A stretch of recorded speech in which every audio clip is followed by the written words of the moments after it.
اوعى تحاول. انا بكلمك كده لمصلحتك. هكلمك في موضوع مهم جدا. بتحس دايما بصداع في الجزء اللي ورا دماغك ده؟ يعني تبقى مركز في حاجه او فجاه. الو. ايه يا خالو؟ ايه؟ لا مشغول. مشغول معلش، كلمها على تليفونها. مش هقول لها حاجه، لا. مش هقول لها حاجه. سلام سلام سلام سلام سلام. كنت بقول ايه بقى؟ لا بجد، حد فكرني، انا نسيت. افتكرت.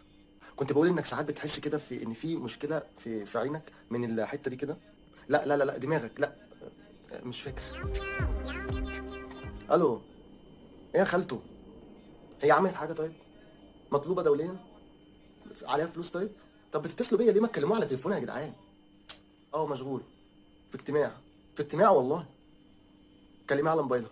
سلام سلام سلام سلام سلام سلام سلام سلام.